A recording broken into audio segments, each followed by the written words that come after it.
Hi guys! Nandito naman ako, pero bago ang lahat, paki-like na and share and subscribe my channel para updated po kayo. Aking kagandahan.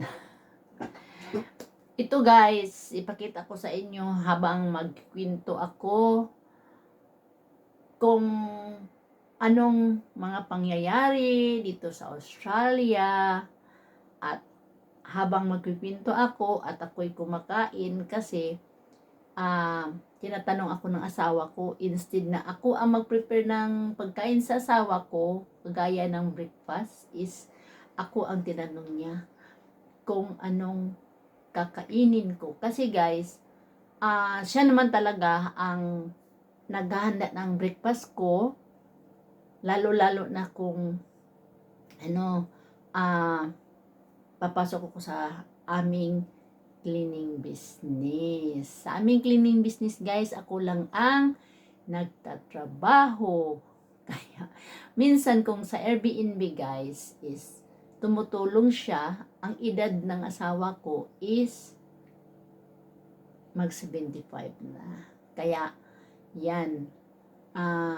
Sa umaga guys, dati kumakain ako ng yung parang oatmeal. Ngayon, hindi na, kasi simple may edad na tayo, hindi na ako kumakain ng almusal kung ako'y pupunta ng work. Ang ginagawa ko na lang guys is chocolate drink. Yan na ang aking inumin na chocolate drinks. Yan. Every morning yun ng chocolate drinks guys ang aking iinumin. Oo. So, So, yun ang ihahanda niya sa akin tuwing umaga bago ako pupunta sa work. Kaya hindi ako mataba, hindi din ako payat. Sa edad ko na mag 58, hindi ako payat, hindi ako mataba. Oo. Kaya yan lang ang ginagawa ko guys. Siyempre may edad na tayo at kailangan tayo na mag-ingat sa ating pangangatawan. Sa awa naman ng Diyos, sa aking pinagdaanan dati na yung mga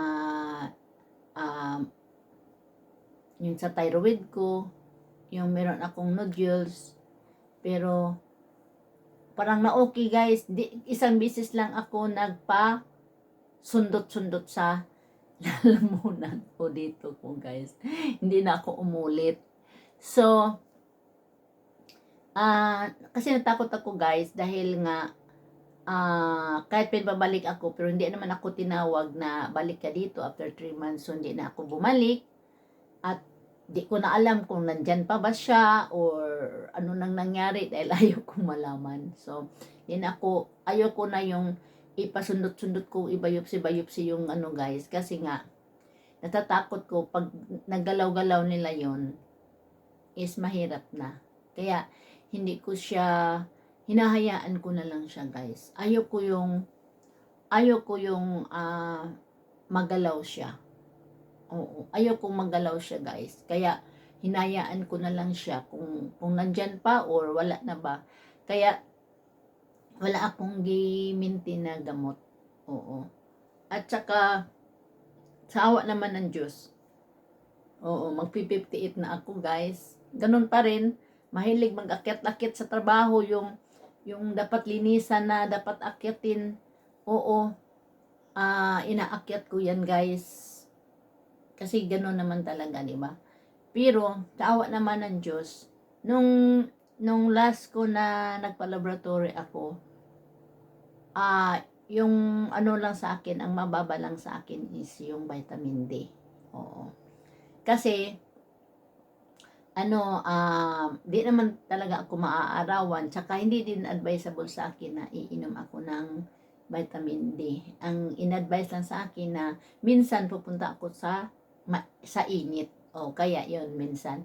Pag minsan naman, gagaya na hindi ako masyado mainitan at gaya ngayon, ay malamig dito sa Australia, sa aming lugar. So, nag-inom na lang ako ng vitamin D, pero hindi lagi. yung maisip-isipan ko na lang guys, kasi ayoko yung ano guys, na isanay ang sarili ko na mag-inom ng mga gamot-gamot.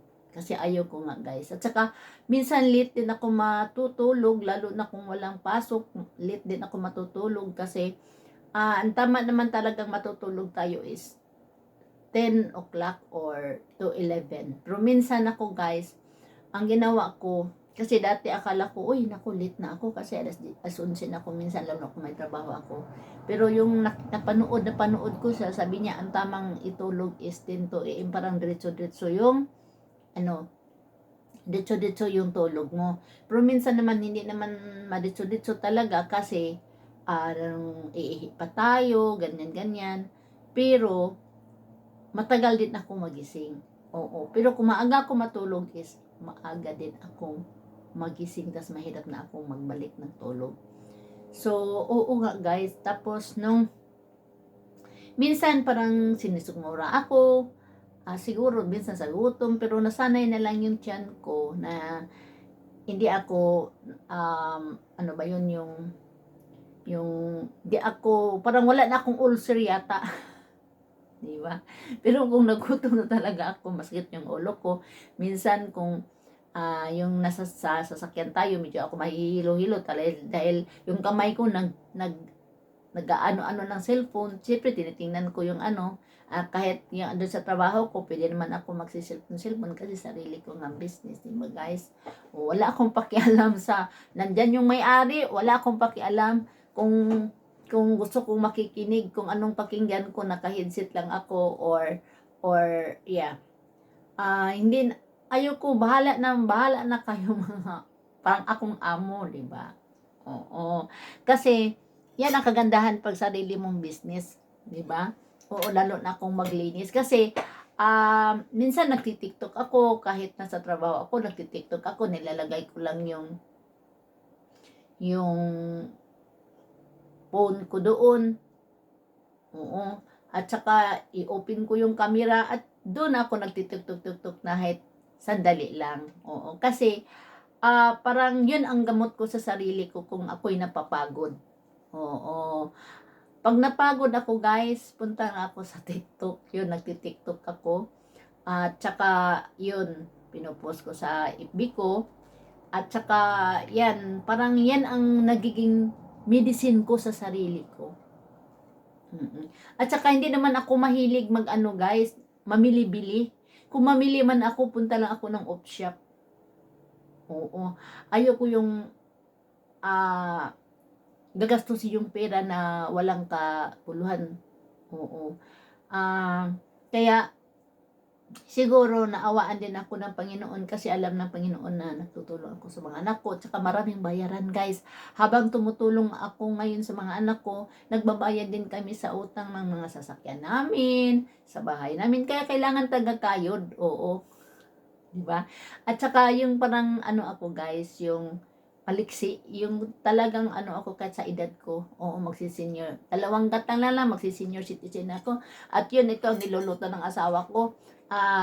Bacon, tsaka nilagyan niya ng butter. Kasi tinanong niya ako kung gusto ba ko daw ng kakain ng itlog. Hindi ako masyado sa itlog guys. Oo. Gusto ko lang minsanan lang yung sa isang buwan, parang 2 beses lang or 1 beses lang ko kumain ng itlog. Mas ko pa ako guys sa pagkain natin na especially yung gulay. Yan. Oo.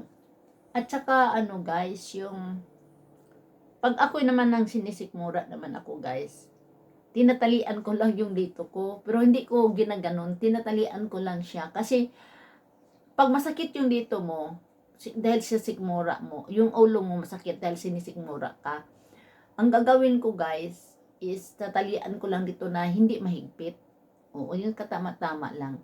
Parang hindi siya, parang doon na lang yung pitik-pitik yung mo dito sa tiyan mo. Kasi kailangan naman talaga yung pitik natin is nandito sa ating pusod. Oo. So, kaya, yan, Ganyan lang ang sikreto sa buhay ko. Oh. Minsan lang ako kakain ng almusal, bihira lang yan sa isang buwan siguro magkain ako ng almusal. Gaya ngayon is Saturday, kaya kumain ako ng almusal kasi yung asawa ko nagluluto, pero minsan hindi ako guys. Mas prepare pa akong iinom ng chocolate drink. Oo guys, yun na lang ang almusal ko. Kaya, ano lang ako yung katawan ko. Hindi ako mataba, hindi ako payat. Tsaka, sa awa naman ng Diyos, iba yung pag may edad ka na naglalaylay yung mga balat mo. Oo. Sa akin naman guys, hindi. Kasi guys, ang sekreto ko guys, kasi siyempre may edad na kami. Kami may mga edad parang bihira ka na lang maliligo, di ba? Pero, pag naligo naman ako guys, oo, pag naligo naman ako guys, matagalan. Ayaw ko yung, pag naligo ako, parang alternate lang. Tapos, ganun-ganun lang. Kasi nga, hindi kami sinasanay sa grandparent namin na maliligo, lalo na kung galing ka sa trabaho. Oo, kasi, doon na makukuha mo yung sa mga yung mga ugat-ugat. Oo. Pero pag ako naman ang alternate yung ligo ko, punas-punas lang ako guys. Oo. Kasi wala namang namamatay sa hugaw. Ang maraming mga sakit yung hindi inaasikaso yung katawan. Yung iba kasi inasikaso yung katawan, binabasa nila kahit pagod. Ako ayoko guys. Bahala na lang kung mangamoy. Pero hindi naman siguro mga moy guys. Uy, oo, kasi siyempre pag tuwing ihi tayo, maghuhugas naman tayo guys. Oo, kasi nga, pag naliligo ka araw-araw, sinasabunan mo yung balat mo. Yung balat mo is hindi mo makukuha lahat sabon. Lalo na kung yung ligo minanok. O, so, di matatanggal yung mga sabon niya. Kaya yung balat nyo is nagda-dry. O pag hindi nilotion. Ako guys, wala akong lotion. Hindi ako naglo-lotion guys. Oo. Bihira lang ako maglo-lotion guys kung may gusto ko. Kaya may expire na lang yung mga lotion ko. Oo. Pero, pag ako naligo, alternate. Pag ako naman ang naligo, nako guys, parang isang laton naman ang maubos ko. Kasi gusto ko hilod-hilod. Oo. Ayoko yung ligo na minanok na parang binasa lang tapos ligo sabon sa hindi ako ganun guys. Gusto ko hilod lahat galing sa katawan ko. Mukha ko pababa. Yun, gusto ko hilod-hilorin yan. Ganun ako. Kaya ingat ako. At saka nag-stretch ako bago ako mag-inom ng sa yung chocolate drinks ko. Ganun ako guys. Oo. Hindi ako masyado uminom ng tubig. Pero sa awa naman Diyos, okay naman yung kinig ko. Minsan may ko sa soft drinks, pero sa awa naman Diyos, okay naman ang kinig ko. Kaya, dito na lang guys, sana nakuha kayo ng napulutan nyo yung video ko. At ang di pa naka-like na, share and subscribe my channel.